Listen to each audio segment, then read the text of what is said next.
Happy Tuesday, boys and girls. We're back for another live edition of the Highbury Squad. And tonight we have Josh, the tactician, back to present how the Arsenal can beat Norwich to Super Kevin Campbell.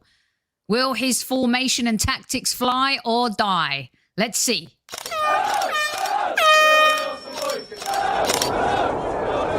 Mind the gap between the train and the platform. Please stand clear of the discussion doors. The next stop is Highbury Squad.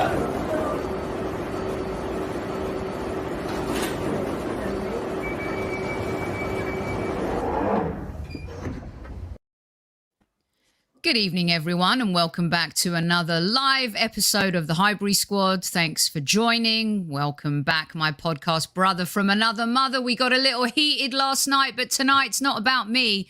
I hope the heat is on Josh. Super Kevin Campbell, welcome to the show. Hey, squaddies, everybody, welcome. Good to see you, Josh, squaddies. Salute Josh, ya. welcome to the show again. Josh the human. Josh is like mysterious. At ease, everyone. At ease. Because I just call him Josh the human. I love this not knowing Josh's last name. It's very mysterious, Super Kev. Because it's definitely not human. Listen, he might not want them to know his last name after today, I tell you. No, we'll have some fun with this. Yeah, after watching last night, it was all guns blazing. So hopefully, whilst maybe you've been through a couple of rounds, I can get you with a sucker punch in the third round. Josh, if you watched it yesterday, Sophie before the show said, we just ease it. It'll be easy. Next minute, she's holding my feet to the coals. So I had to respond. You were on the ropes at some point. I had to respond. Cool. Right. It was a great battle. I have a feeling, though, that maybe, Josh, you'd probably be more aligned with Kev's take yesterday than my take. I was with Kev on there. I was sitting in his corner with the towel, just dabbing it in water to pad his head rather than throwing it in. But Josh, I always knew I liked you. No. All right, well, here we go. Listen, we have a huge game this weekend, and so important that we get 3 points against a promoted team. Can't afford to lose against a second promoted team within the first 5 or 6 games of the season. So, Josh, I'm going to hand it over to you. The goal tonight, guys, this is the tactical squad where Josh comes in and gives us his take on how the Arsenal can beat the opposition. Of course, it's Norwich City this weekend. And then Super Kevin Campbell dissects these tactics and they go back and forth. So, without further ado, Josh, Norwich, surely this is a game that the Arsenal have to win, but can we win? Yeah, I think, well, if you'd asked me before Brentford, I would have said exactly the same thing. Yeah, promoted side. You don't want to take them too much for granted, but also in the same way, you don't want to be doing too much to your game to compensate for them. This is a game where Arsenal should be asserting themselves on the opposition. Like Papa Wenger always used to say, I don't care what the opposition does. This is what I'm doing. And that's what we want. I kind of want to see from Arteta moving forward is rather than being kind of pragmatic against, clubs that we think or teams that we think as fans, we shouldn't necessarily need to be as pragmatic against. So I think this is a perfect opportunity. I think Norwich, we've seen from their opening fixtures, and we've seen them the season before or 2 seasons prior when they were up in the Premier League again, because as Norwich obviously like to jump up and down between the leagues in the full Darren Huckabee zone of football. Oh, wow. There's a blast from the past there. I know, right? One that was somewhere between top of the Championship and bottom of the Premier League. Couldn't really place him as a player. But that's what I want to see from Arsenal. And I think when we throw up what the kind of lineup is that I'd expect to see, I think there's going to be a lot of ums and ahs from everybody. But okay, I'm going to put it up. I'm going to put it up, but I have a question for you before we get cooking here. Is this Norwich team better than the team that was in the league two seasons ago? Oh, excellent question. I'd say it's different. I don't think it's that much better. They've made some very shrewd, interesting signings, but they're always ones that you're a bit like, what could this guy do in the Premier League? He's come from mid-table in somewhere like Bundesliga.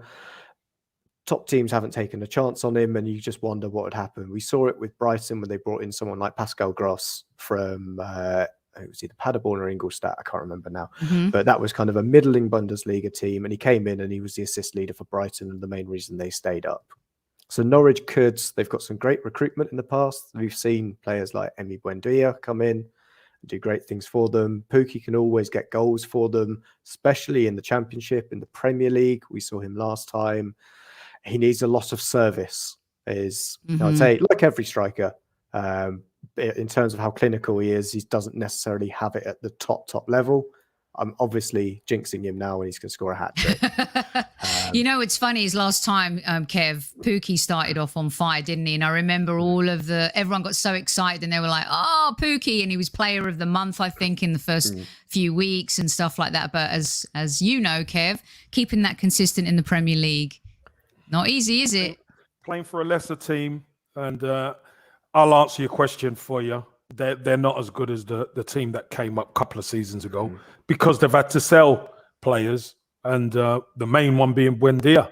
He was the main man for them in the Premier League, even when they went down in last season. So I think they've tried to make the most of spending the money, but they are what Josh exactly said. They're a yo-yo team. So tough for them. Okay, let's get going then. Josh, here we go with Exhibit A right here. And you can always let me know if I've got the wrong graphic up. But let me get this comment off so everyone can see it clearly. All right, so here we go. If I get myself right away, I can peer around as well. Peer around the graphic. We've lost Kev. How's it going? I'm just blocked out. Don't worry about me. Kev. But in terms of, the kind of lineup, when I was thinking, what do I expect to kind of see from us? Main one is a return for Thomas Partey in midfield. I think it's one of the things we'd all love to see. He's been out for... it's only been a couple of weeks, but it feels like we've not seen Partey at all in an Arsenal shirt in terms of sticking a couple of games together. There's some surprises in there. They're already starting, Josh. I know, right? Just keep going. I'm going to start at the bottom and work my way up. Can I also just let these squaddies know, Kev, there's 3 graphics, so don't get too excited about this. And also, Josh has had to make some adaptations because I don't know if you've heard, Mr. Emil Smith-Rowe is not feeling well. Okay, so here we go. Carry on, Josh. Don't be disrupted by... No worries. I'll just put the comments up. Yeah, that's all right. We've got Cedric at the back. I know there isn't... For me, I can't think of a right back that I would be playing based on their performance against Manchester City. I think it's a case of who's available right now. And we had a friendly, it was last week, wasn't it, against Brentford B team. I know when you look at the scoreline, you go, well, that's crazy. I'm going with Cedric at the back because he performed really well. And if we know one thing from Arteta, it's that he always trusts players who play well. He won't necessarily drop them. And I think Chambers, watching the Man City game back, he didn't look comfortable at any point. For me, I'm going with Holding at the back as well, because Ben White, he's just had COVID. I know he's just come back, but how much do we know about that? And he's going to be the only other option we've really got in there for me. I think he's solid against a team like Norwich. Having Holding in the back line for me is completely fine. In that regard, he's a great player for us. Gabriel next to him, he got a full 90 minutes against Brentford. I think it's a chance again to get him into the starting lineup, get more minutes into his legs in a game where I would hope Arsenal aren't too threatened. So not that he can, get through the game unscathed without much testing. But for me, I'm going Gabriel at that point. And I'll say to Newman, if you think I'm overthinking now, wait till you see what I think now that Smith-Rowe is out, because that one was big brain. big brain. I'm going with that one. Yeah. And also, Josh, what a lot of people are asking here is El Neni is supposedly injured. So I'm I've sure got we'll that as see. well. Okay. Yeah, I have heard that as well. He was the other one. Smith Rowe and El Neni are the two that was the kind of last minute double check on fantasy football. That was where I was getting my injury stuff as we haven't had a press conference yet to know exactly what's going on. But yeah, El Neni is out with a knock. We know Thomas Partey hasn't had any minutes. When I put this together an hour ago, Smith Rowe wasn't ill.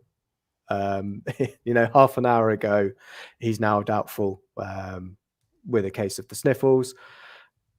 Odegaard, I expect to come back and straight into this side. Saka, I'm not sure. Based on the fact he's flown out to Poland, there's a couple of things on whether or not he'll come straight into the side. That does change based on some thoughts that I've had and based on who had stayed back over the international break, because players like Nicolas Pepe, I think he'd go straight into the side. Didn't go on international duty with the Ivory Coast. And I think this is, again, another team and another game that we should be seeing Pepe do his thing against them. And then Lacazette, I think, personally, for me, he brings those creative players into the game. He might not get the goals, but then, to be honest, has Aubameyang been getting us goals recently? Not really. And I think I'd rather get a guy in who holistically for the whole team, for me, works a bit better right now for us, rather than trying to play Aubameyang into form for a full 90 minutes. Give him the last half an hour, give him the last 45 minutes when Norwich are already a little bit knackered, and get him at that back line when they're starting to push for the game, and hopefully we're already 1-0 up at that point. All right, Josh, do you want to put each of the formations up and then Kev can go to them, or how do you want to do it? We'll go with B. You want to go with and B? I'll leave okay. C, because C is where I see Arteta moving. Once we could do that at the end, actually. We could definitely do that at the end. So this Exhibit B is the team that you actually feel that will start and should start based on the new news with El Neni being injured and Emil Smith-Rowe. So Josh wanted to show you his train of thought prior to and then getting this news. So here we go, Kev. Exhibit B. Yeah, I'll wait for the chat box on this one. Here we go. Because you can see there's a couple of changes. Chambers has come back in, and I've just said why he possibly shouldn't. But I've gone with us kind of doing the back three. Again, Ben White's in there because it's another player that I know I said he's just come back from COVID. I don't know what kind of state he's in. Gabriel, KT, they speak for themselves in that regard. It's the midfield that's the most interesting for me. Maitland-Niles, this is his chance, I think, if he wants to be that midfielder for us. But West Brom, he did pull up some trees relative to the position he was in and the club he was at. Came away with a couple of man of the match awards, and I think against Norwich, that's the kind of level where I think he could be a midfielder. I don't necessarily think it might be for Arsenal, but this is the time to show him and what he can do. And that's why I think Maitland-Niles comes into this side. Partey, again, at the bottom. I would go with Partey is either, in my mind, either ready for half an hour or he's ready for an hour against Norwich. And that'll be for the medical team to probably tell us on Friday. If Partey's not available for a full hour, LOKONGA comes straight in. I don't think we'll ever see us play with a back five, just because, and we'll go into this at the end, but that's where, I think it doesn't necessarily fit what I think Arteta's trying to do with the squad. Saka coming in for Smith-Rowe, and then I've gone with Aubameyang over Lacazette because I think this is more of a counter-attacking team. It's a bit more pace in it, and it's just change of formation in there. But to be honest, I could flip a coin on the striker right now. And Kev, let's go to you and what you think. What's Put happened it back up for you, Kev. What's happened to Tomiyasu and Lokonga? So Tomiyasu's not trained with us yet. He's still on international duty with Japan and not come back. So I don't see him coming straight into this side. I don't know. Would you bring him straight in? I ain't spending that sort of money, and we're struggling at the back to try and fit players in who have messed up. He gets straight in for me. That's for me. Yeah. He gets straight. He's an international. He knows what to do. Again, he can do the basics. Get him out on the right-hand side and let the fans see him. Let's see him. That's my point of view. Yeah. And Lokonga, I think Lokonga is way ahead of Maitland-Niles, if I'm honest with you. I understand about Partey. He might only last an hour, which is fine. We need minutes in his legs. But I don't see Maitland-Niles playing it ahead of Partey when Lokonga could play there. That for me is really the main issues in your team. I think you could argue Lacazette could play up top and Aubameyang, but listen, it's your team. But for me, those are the two ones.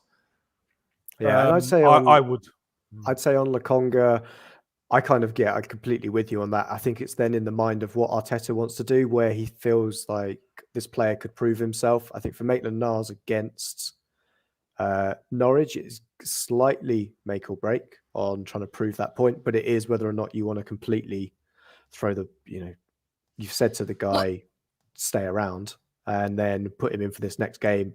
He fails and then not play him until January. Well, can I ask you a question then, Josh? Yeah. Oh, sorry, Sophie. Did you have something to say? No, I was gonna. You go, Kev, because my question is Tommy's playing in the Far East. He's playing for Japan, and our game's Saturday. Tomorrow is Wednesday. It's already Wednesday in the Far East, and he hasn't trained. So there's some legitimacy. But he flies back in time, doesn't he? He flies back in time. We've got Oba coming back from Africa. We've got Tommy coming back from Japan. But this is when you have players of international stature. This is what they live with. They've lived with that all the time. So let's not try and use it as anything other than what it is. He's an international player. He goes, plays international football, and if he's not injured, he comes back and he's available. Okay, so sorry, Kev, what were you going to ask Josh there? Yeah, my point, Josh, was this. I don't think Maitland-Niles is going to prove himself in one game. So this is a real important game for Arsenal and Mikel Arteta, particularly, seeing as we don't have any points or goals or anything. Yeah. I think you try and get your best team out there. And for me, Lokonga is way ahead of Maitland-Niles, especially in the midfield. For Maitland-Niles to be in to prove a point and Lokonga to be on the bench. We had a meltdown when Lokonga weren't involved at Man City. Yeah, that is true. I feel like that game was... I could see why Arteta didn't pick him for Man City. Yeah. And I could see why we also had a meltdown as well. I do wonder in terms of there's a lot of players in there that we're talking about. Fitness is unknown. We could see Maitland-Niles and Lokonga start. Partey's on the bench, and I think that's the kind of thing that we'll see probably on Friday in Arteta's press conference of who's available, I think. But why didn't you have Lokonga starting though, Josh? That's the one thing I'm really surprised at. Like Maitland-Niles, you'd almost think like playing him at right back, Kev, would be an option too. Versus we've seen Cedric, we've seen Chambers, we know the story, we've read the book, we've worn the T-shirt, but why not Lokonga? Like, what's your thinking there? I was going safety first in terms of player availability. Yeah, it was safety first in terms of because we've seen how, for me, Arteta likes to have a big squad in terms of he never wants to be caught out having to dip into the youth academy for players, which might not necessarily be the right way to do it. But as you mentioned, we've got maybe 4 potential right backs on our books right now for the first team. Why aren't we stripped down to maybe 2 and then dip into the... Because we can't get rid of them, Josh. That's why. Some of them we can't get rid of. We've had offers for... Well, we can't get rid of a load of them. Yeah, there's a load of players generally across. Josh, would your lineup include LOKONGA and Tommy, double T as I like to call him, if this was the North London derby? If we were coming back for the Tottenham game, are you playing it safe because it's Norwich? Because Norwich really they're not fools when it comes to like playing a little high octane football. I mean, they may get whipped at the back because of the way they play, but you know how Farker likes to play. We don't want to get Farkered, do we? No, certainly not. I would say one of them would. I'd play LOKONGA if it was the North London derby. I don't think I'd bring Tomiyasu in for it though. I think I'd go with Chambers at that point, because I think we're still wed to exactly what we want to be doing with the three at the back. Maybe that's what we go with, security, and we do go back to the five at the back that we saw a start against Man City with. But I don't think I'm trying to second guess Arteta, and I don't think Arteta would bring Tomiyasu in straight away. But I would think that LOKONGA comes in because he does take risks with players and their fitness when it comes to the big games, as we saw in last season's North London derby with Thomas Partey coming in half fit. So here's the thing, Josh. Here's my issue. Yeah. What's the point in buying Tomiyasu if you're not going to play him? I mean, we're buying him not for one game. We're buying him for the 4 years that we signed a contract for. That's what we've signed him for. Yeah, but we're struggling at the back is my point. We've been struggling. Only the beginning of this season, but this is the squad that... Yeah, but it's the same players. Here's my point of view, and I've had murders over this, and I've had people agree with me. So I understand. But my point is this. Right back has been a problem position for Arsenal. It has. Chambers is okay at times, but isn't really good enough over the long period. Cedric is okay, but is not great. Bellerin is out the club now. Now we go and spend 20-odd million pounds on a Japanese international who can defend, who's a good player, who can pass it well. Of course, we've bought him for the 4 years, but we need him to play now, in my opinion. We need that back four as strong as possible. And they need to play together as much as possible. Because you might be able to change things in front of them, but you know the foundation of a team. We've seen it at Arsenal before. You have that back four or that defensive unit and the goalkeeper. You keep that solid, and you could change what you like in front of them. So would you not keep with a stable backline then, with that thought, rather than parachuting in a guy that arguably is probably going to have maybe 1-2 training sessions with that back four before he goes straight in? I know he's an international. He's an international. He knows how to defend. He knows how to play. We're not talking, it's not rocket science here, Josh. Playing right back, whether you play in Serie A, Spain, Germany, Japan, or England, it's virtually the same. Obviously, there's communication and keys that you have to go through. But if you're an international player, you know what the game looks like, because the game isn't different everywhere else. Here's what I would like to see, Josh and Kev. I don't want any excuses should the result against Norwich be negative, right? So as much as I can see what you were trying to do here, Josh, with Maitland-Niles in the midfield, LOKONGA has to play. He actually played really well for Belgium a few days ago. And for me, Tommy does have to play. And even if he plays and starts and is subbed, I just don't want Arteta to be able to say, well, we had some guys playing in Asia, and we had Oba coming back from Africa, and we had, COVID issues and this, and this, and this. There should be no excuses in this game against Norwich. And maybe your response will be, well, there should be no excuses in terms of the Arsenal squad against any Norwich team at any time in any season, because that's a team we should always beat. But they still have really decent players who can cause us problems. And this is such a must-win game that there cannot be any excuses for the investments that we've made. I don't know if you agree with me on that, Kev. before we throw it back Oh, to Josh, but they cannot. What, Sophie? 100%. Again, what's happened in the first 3 games has happened. Now there is no messing around. We need to win, and I'm not saying that Josh's team wouldn't win, but as far as I'm concerned, you've got to try and get your best players on the pitch as quickly as possible, so they can bed in. Because if he doesn't bed them in against Norwich at home, when are you going to bed them in? Josh, is this correct? I think you and I were talking off air about it. Does Tomiyasu have to go into quarantine when he gets back? Can you just talk us through? Is that the case? Someone in chat just put that up. Obviously, we want to play our best team, but we're dealing with all of these exterior issues that really, to be fair, the club have no control over.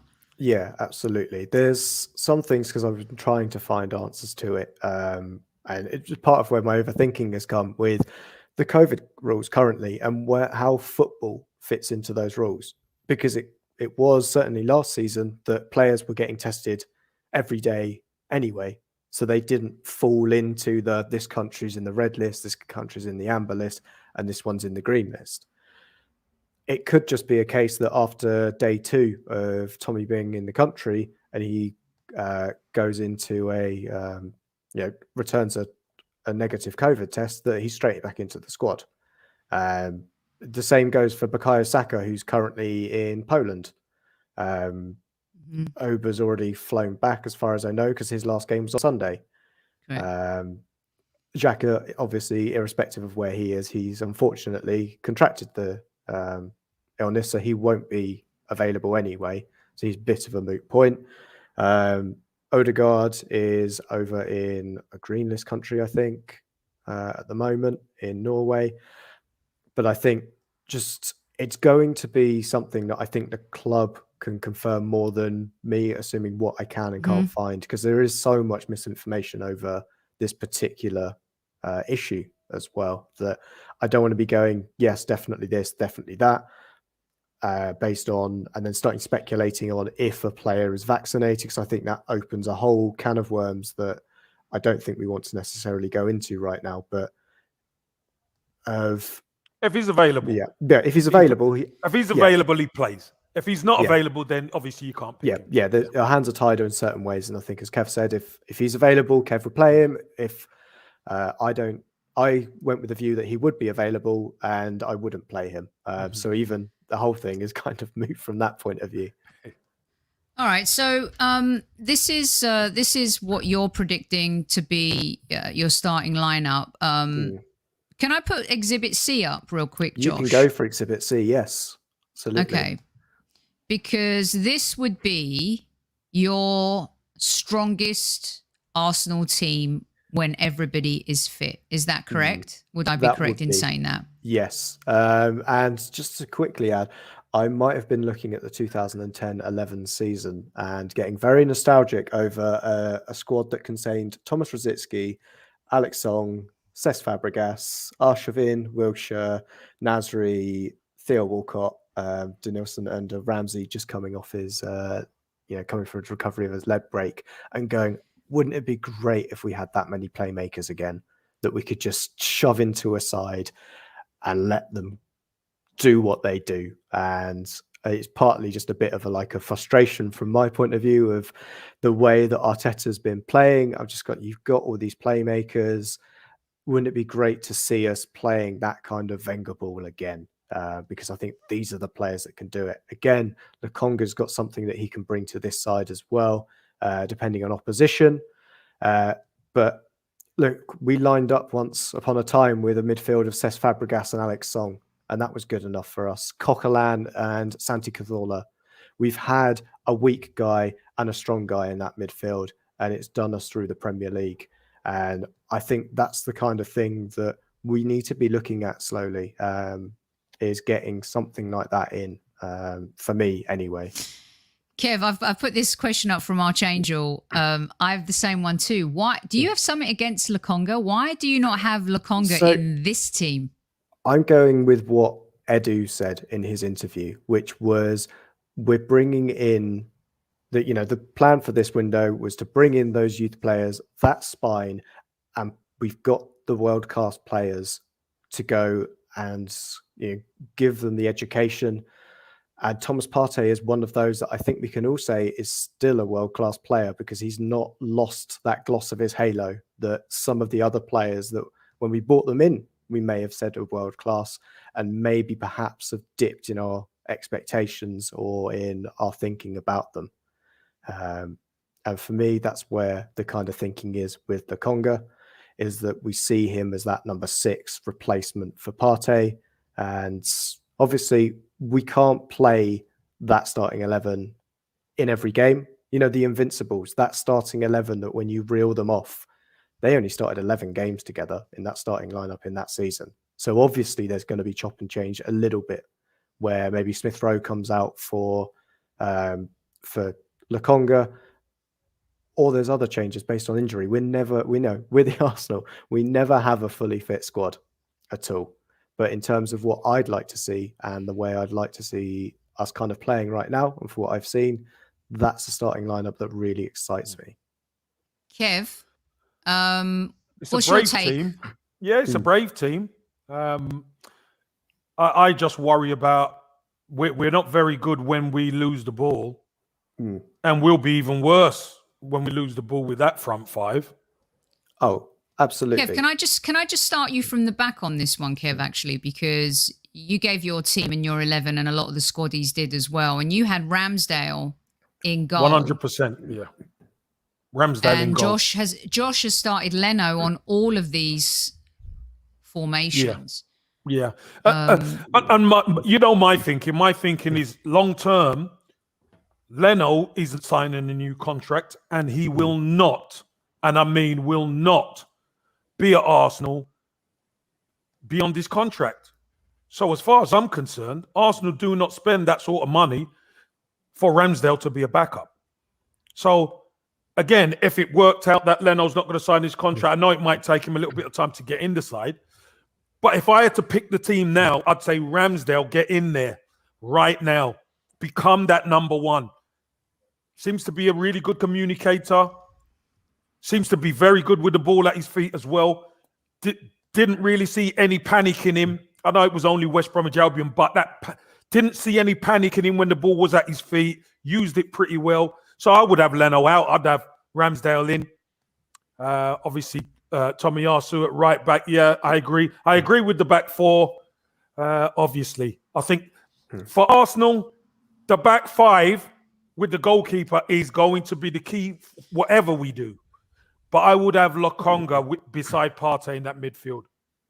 So a lot of people in chat, guys, are saying I would have Smith Rowe out of there, put LOKONGA in. And remember, Kev, when we did Kevin Says and you asked the squaddies for their 11 last week, there were very many folks who did not have Pepe in their side.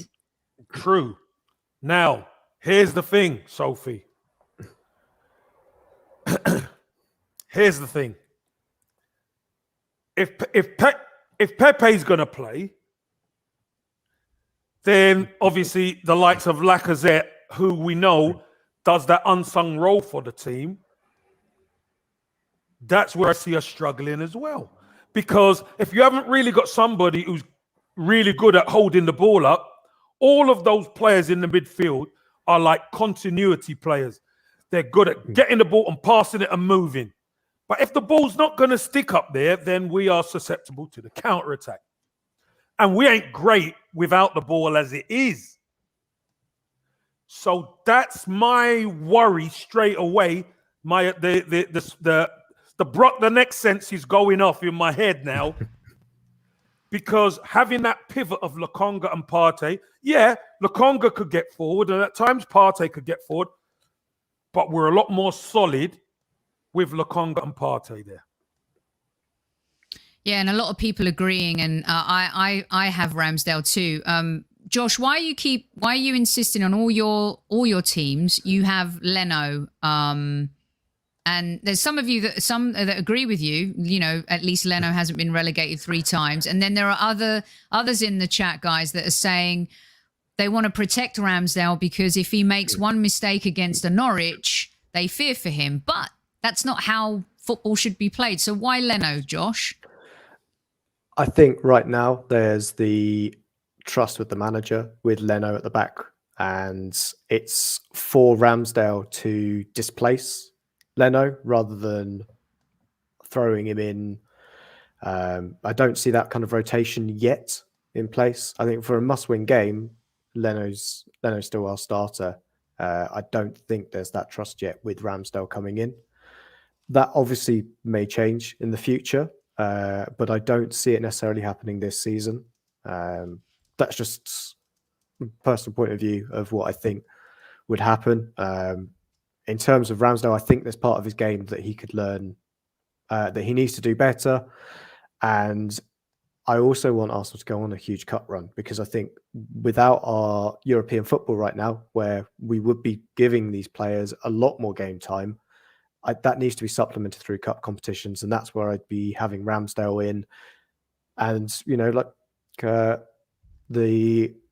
Martinez, he only got his chance through injury when Leno got injured against Brighton. Mm-hmm. And then suddenly just blew up as this player that was heralded by a lot of the fan base. And I think it's very odd to see a goalkeeper switch at that point unless there is something like an injury that happens. And I would say Leno is, for a goalkeeper, I'd say injury prone. He does miss a few games every season with some form of injury. So I think Ramsdale will get his chance.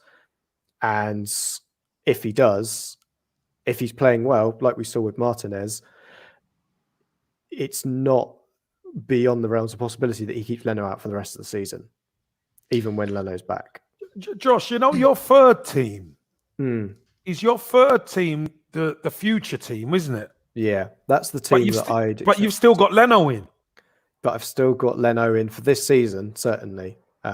This is, in a couple of, maybe a month's time, this is still how I'd see us lining up. I don't think Ramsdale's coming in. Oof, 6 months, maybe even 12 months. If you say 12 months, I may drop Partey out for LOKONGA. What? Yeah. Josh, hold on a minute, Josh. Wait, hold on a minute, Josh. I'm not even going to say anything. Yes. Josh. God. Josh, listen, I've heard enough of this now. Let me just say this. Of all the players, and I know he suffered injuries, etc., but of all the players we have, we miss that man in midfield big time. And you're going to drop him for LOKONGA. They're supposed to be played together. Oh, you had some major support in chat, Josh. You just lost a lot of people. I'd be selling Thomas Partey if he can't prove his fitness this season, because I can go out and I can go and get Yves Bissouma, who can prove his fitness, can play an entire season with Arsenal, and then we build that midfield around him instead. Because we've been asking who's our Thomas Partey partner every summer. Oh, let's get this guy in for Partey. Partey's not here. Partey's never in the starting 11 right now because of his injury concerns. So what's the point buying him a partner that he's never going to play with? Okay, hold on, Kim. Before I hand it over to you, because I'm just going to zip it. Look at this. He's got me today, Josh. You got me going there, Josh. Well, Matt Roberts might be the only person that agrees with you, and everyone wants me to give you a yellow card. And I've got to say, Josh, I love you dearly, but selling Partey before we've even seen the best of him. Yellow card for Josh. We got 500 in live chat right now. Hit the like button. If you ain't think Tottenham, Josh has lost his mind, he's lost his mind. I'm telling you. Don't worry, I love it. You don't know Kev. It. I'll let Kev go first. No, Josh, all I'm going to say is this. Yeah. The one real world-class player we got, you want to sell. Yeah. If he can't prove his fitness, what's the point in having him? No. Not if. He's the one world-class player we have.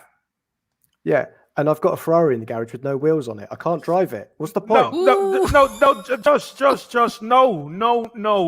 no. Thomas Partey will play his games, but you want to sell him. in the summer. Not even if he can't prove his Richard fitness. agrees with him. He's got a few people that agree with him, Kev, in chat. Good for them. Good for them. Good for them. But one thing I will tell you is Thomas Partey is the best midfielder we got. And if Basuma comes in, Basuma's not better than Partey. Oh, no, he's not, but he's available more than Partey. No, but and that's why he needs a partner. What, to stop him getting injured, to carry him around the field? He needs a partner, Josh, because whenever he plays, there's a lot of pressure on Partey. He needs somebody to be able to take that pressure off him. That's why I so want him and LOKONGA to play against Norwich and boss the midfield. Okay. Josh, you've lost me, man. You've lost me on this one. You know what? I just want to kind of, see it from Josh's perspective here, Kev, a little bit, right?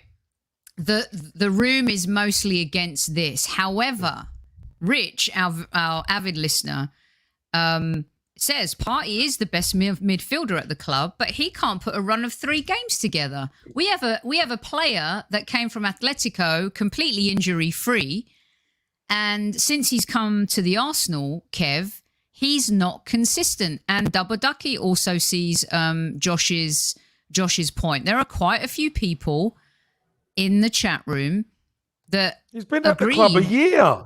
He's been at the club a year. The season started. He got injured playing in a game against Chelsea. Give the man a chance. What's wrong with everybody? What is wrong with everybody? He's not been out a year. Everybody. No, I'm just saying he's not. No, I'm talking about the people who are detracted. He's not been out a year. He's been out for the first 3 games of the season. We signed Ben White for 50 million. He's only played 1 game. Yeah. So let him get in. Let him get in. Let him get in and let him get. I understand he's suffered with injuries, Sophie. I'm not saying he hasn't, and it's not been like him to suffer so many injuries. I get that, but at the end of the day, you do not sell your best players. That's been our problem in the past. Selling our best players. But what Josh is saying, that he may be one of our best players right now, but he's a player that isn't playing. And I'm just moderating. I'm not saying I agree with Josh. I've just answered that. I understand, but it's been 3 games. Let him get in. It's the 2nd season. Let him get in. Let him play. He's got to play. Josh. Yeah, I'd love to see him play, and he will. Hopefully, I will be eating that humble pie. No, you want him to play so you could sell him, Josh. I know if he is playing, there's no reason to get rid of him at all. If he can play for us, it's a bit like I don't want to go to the extremes of like a Diaby, because that is the extreme end of an injury-prone player. I'm talking someone like Santi Cazorla, or we had it with Aaron Ramsdale as well. We were trying to build a midfield around a player that was there for maybe 1 in 3 games. And I don't think that's a sustainable way of building your spine. And it almost then becomes a distraction for everybody to say, oh, well, I won't improve here because we've got this guy who I know will be back for 1 in 3, but hopefully he can be back for 2 in 3 or 3 in 3. And it's that kind of distraction of the squad building that I wonder coming the summer, that if a bid came in, we wouldn't immediately dismiss it. Okay, so a lot of people in chat are asking, you know Josh, what? You might as well put Xhaka in. I'm telling you, Josh, you've done me, mate. I mean, now, hold on a second. You've done me. What have you thought of Partey when he has played? Is it because you think he's going to be injury prone and he's still an asset? How can we sell an asset if he's injured? And haven't you rated him when he's played? I think he's really good when he's played. He is, as Kev said, he is the world-class midfielder that we need. But right now, we're in a position where we need a world-class midfielder every week in our side. And we just don't have that. We don't have the luxury right now to be missing world-class players outside of our squad. We're not that team that was, challenging for Champions League, irrespective of who was, we could lose a striker for half a season in Robin van Persie and we'd still finish top 4. We're not in that position anymore where we've got strength and depth. And that's my big worry, is the drop-off from the first 11 is horrific. Like we were saying pre-podcast, we were saying that this is still a squad that below the starting 11, it's just full of dross. It's not there. The quality isn't there. And it's how we can build up that overall quality of the squad. And if there's got to be something where it's got to be a way that we can get more world-class players into this starting 11 who are available week in, week out. For me, Josh, here's the key, right? Here's the key. If we'd gone out, and I'm sure a lot of people wanted Xhaka to go, if we'd have brought Yves Bissouma in, and then you got Yves Bissouma, you got Partey, you got LOKONGA, and you've got El Neni, just for numbers' sake. 3 of those players, if Partey's out, you don't really miss him as much. And that's why your Van Persies could be out for 6 months, because you've got other players who can step up. We haven't got anyone really who could step up to carry the load. Because when you play in those teams and you win, whether your best team is out there or not, that's what builds the confidence in the squad. So whoever plays, you're on a winning run. The mentality is win. Right now, as you say, you get past the first 11 or so-called better players, and we have got dross. We have got dross. So again, I wouldn't be selling no Thomas Partey. I'll be looking to add to that midfield 100%. I'd like to ask Josh and you, because Josh mentioned about world-class players, and even in your lineup that you had, Josh, you talked about who are the world-class players in by the way, you're surviving this. You're surviving. You're doing okay. You're doing good. You're doing good. Who are the world-class players at Arsenal? Oh, it's an excellent question. It's a really genuine question. And it is. And I think the world-class players we've got right now we've got Thomas Partey, Aubameyang. I think Lacazette has still got that world-class moniker to him.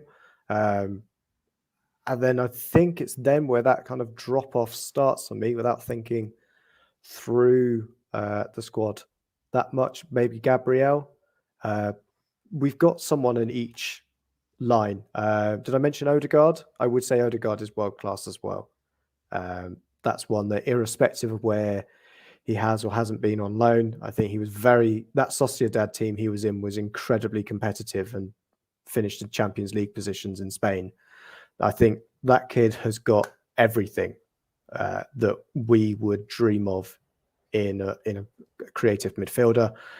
Bukayo Saka is certainly getting there as well in terms of world class. We saw it on the world stage in the Euros that he is certainly getting on the tips of people's tongues when we're talking about world class teenagers. Obviously, just turned 20, so he falls out of that. But yeah, once we get past those.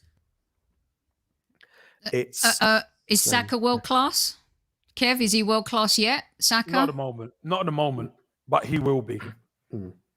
All of the adversity that he's going through is going to help him become world class, because you have to go for adversity. Josh, a question for you from Glorious Goons. KT's injury prone. What are we doing with him? And a lot of people are saying KT's injury prone. You want to sell him too?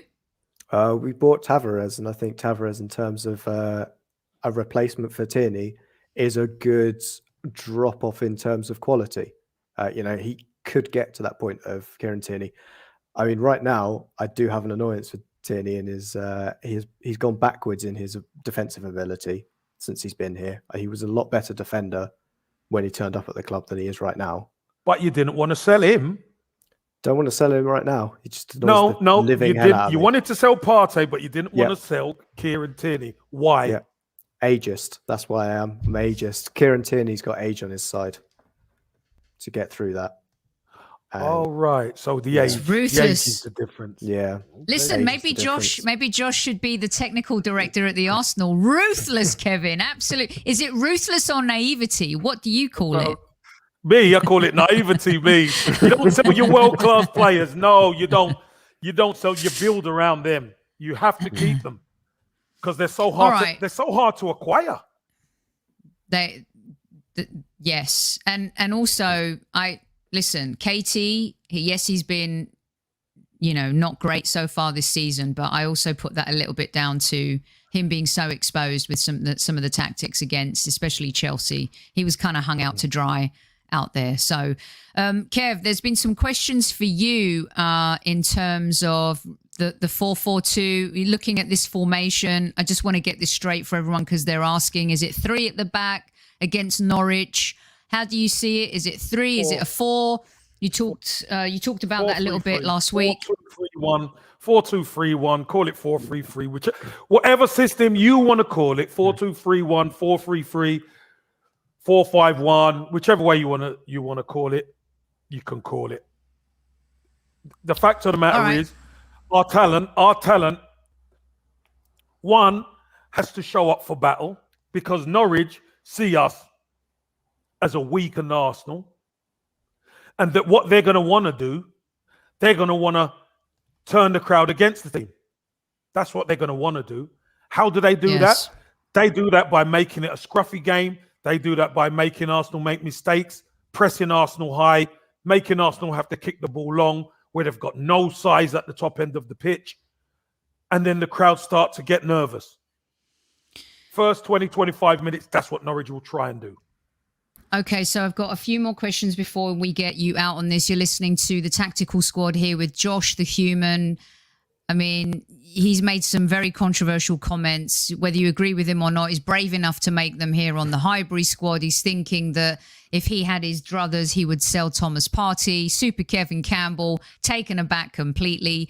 But I think what most of the squaddies want to know in chat is what's going to be the threat. Javier here.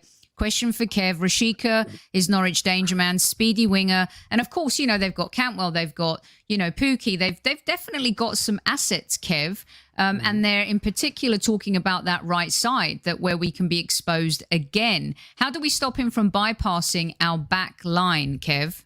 Kieran Tierney's got to deal with him. He's Kieran Tierney's man. You got a winger. Kieran Tierney has to deal with him. That's the one-on-one battle. If Kieran Tierney gets the better of him, that nullifies their right-hand side. Simple as that. If he doesn't, then Norwich could hurt us. So that's professional football. If we're going with Exhibit B here, does Saka have to do a better job to support Kieran Tierney, or in this system? Now, obviously, there's no Xhaka. And, Partey coming back from injury, Josh and Kev, who pulls in to help support him? Or is it just all down to Kieran Tierney? No, that's why I would have LOKONGA and Partey in the midfield. Because at times, you see the gap between Saka and Kieran Tierney. We want Saka high. We're at home. We don't want him deep. We want him high up the pitch. But what that then allows, when you've got two in midfield, you can slide across whichever way they're starting to attack.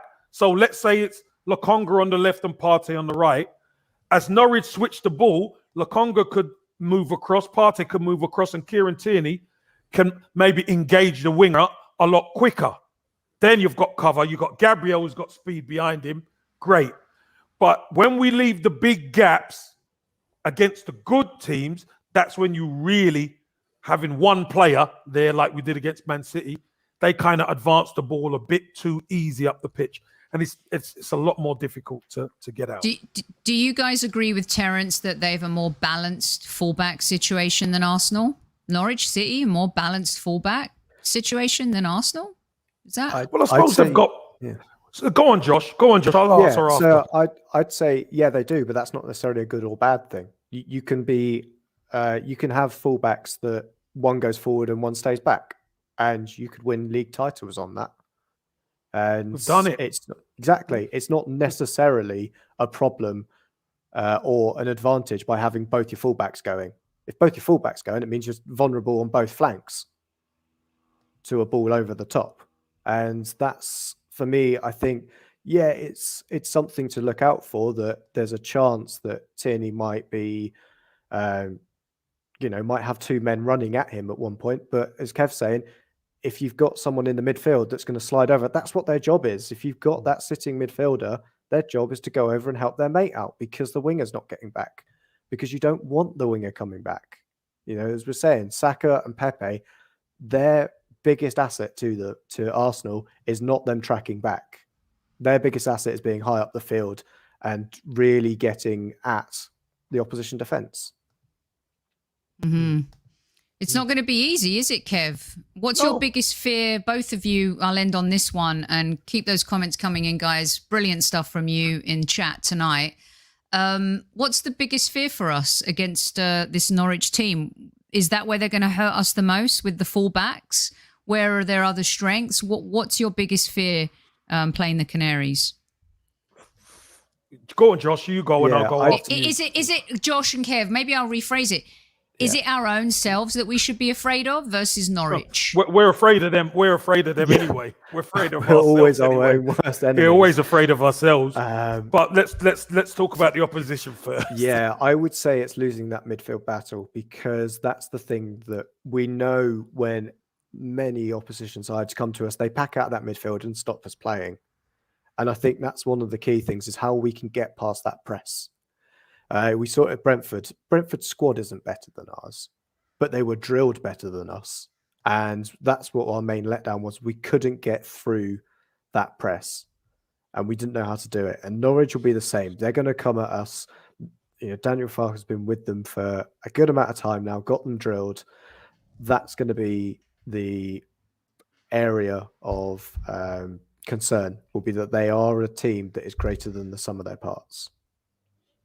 Here's one thing I will say. Kev? Against Brentford, we did beat the press. There were times when we did beat the press.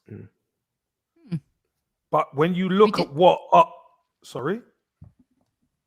Nothing, Kev. What was that, I did Sophie? not interrupt you. Nothing. I didn't say anything. Coming from your microphone. I heard it. We did beat the press, but our problem was we couldn't do anything from those positions. Smith Rowe broke the press a couple of times. Some great individual play.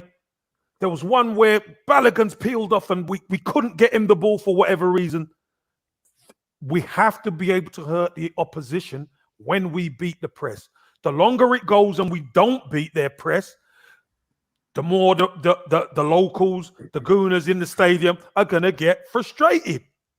Because we have to score first, right, Kev? We've got to score first. Well, we're at home. We've got to beat them, and we want to beat them well. But here's the key for me: Norwich are a team who like to play through you.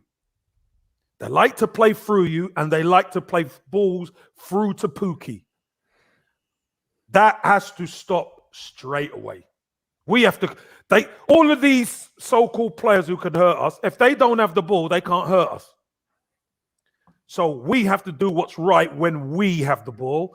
And when we haven't got the ball, we've got to be better hunting the ball down and blocking off their passing lanes.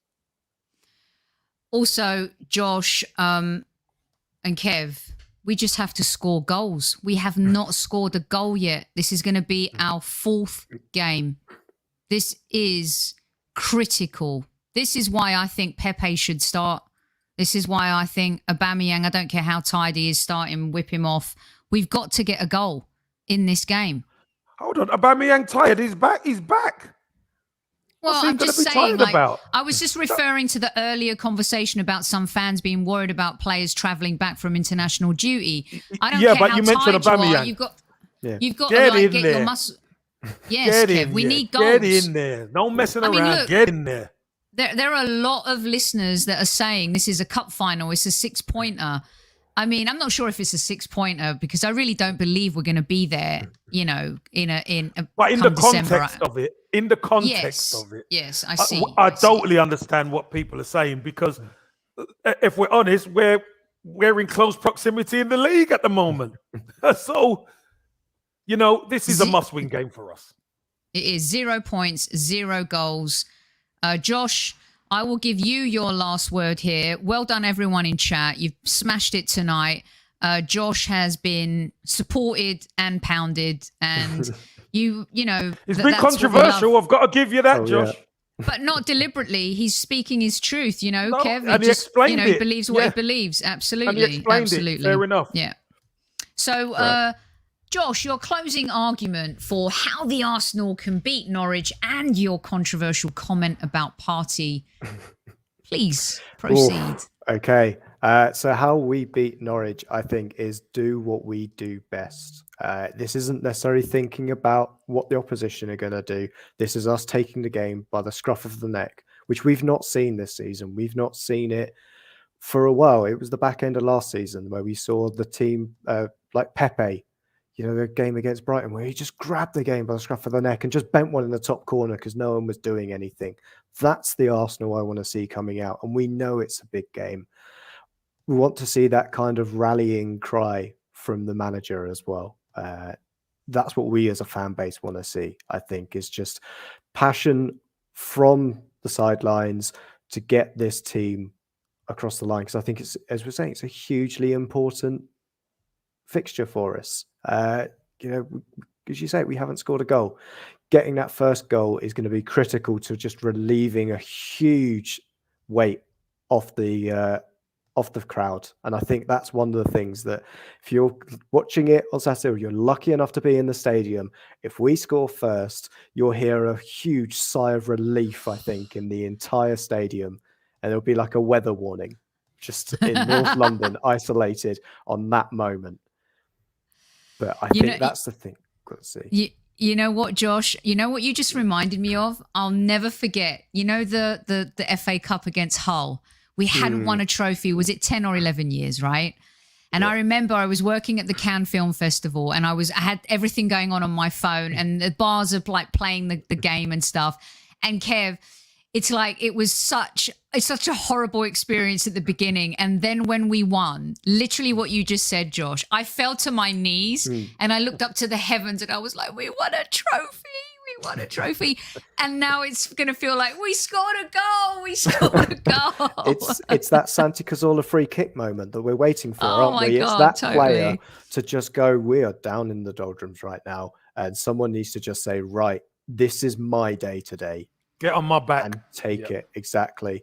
And for me, we saw it in the back end of the season. That was what Nicolas Pepe was doing for us. He was just going, right, okay, if no one else wants to be top scorer this season, here we go. And he just went for it. And yeah, if we do go on to what I'd say about Thomas Partey, I'm going to say, if you missed it, go watch the show back. Give you a teaser. See the whole thing. There are clips coming, Josh. Trust me. Exactly. There will be clips coming. And right now, I would just end it on another controversial statement and say we're only 9 points off the top of the table right now. I love it. I love the positivity to finish, Josh. That's good positivity to finish, mate. Very good. Kev, over to you. Before you take it away, Kev, just a reminder to everyone, seeing as we're ending on positive notes here, left, right and centre, don't forget to visit our friends at Football Prizes for the King's shirt. Go do it, people. Go do it. We'll be back tomorrow night with another great show. Some surprises in store as well. I was going to give a ticket away tonight, but instead I'm going to do it tomorrow and make you guys wait. Super Kevin Campbell. Get in before Jags. Also, Kev, let everyone know we've had 600 people in live chat tonight. Tell them, Kev. Tell them. Guys, we need a minimum of 300 plus likes. If you hate Tottenham, if you don't hit it, Sophie's going to take your head off. I'm going to break your neck. Josh is going to be controversial. And Vinny's going to smash you up like that like button. Look, Vin, go on, Vinny. All right, Great Kev, show, you Josh. get the closing That's argument. You get excellent. to close. Yeah, look, Josh, great show. I totally understand your points. Whether I agree with them or not, I understand what you're saying. For me, Arsenal don't have a lot of world-class players in their squad. And I think you've been very generous to some players earlier on about being world-class. We need the squad. We need a squad we could rely on. And I truly believe if Arsenal turn up and match the physical battle, our talent will take us past Norwich. 100%.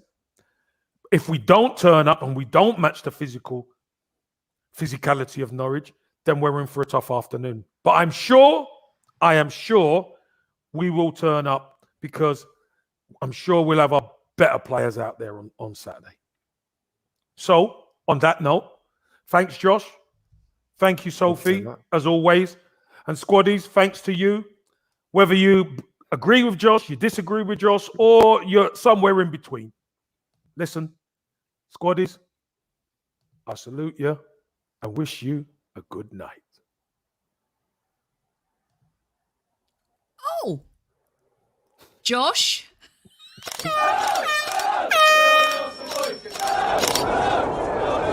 Mind the gap between the train and the platform. Please stand clear of the discussion doors. The next stop is Highbury Squad.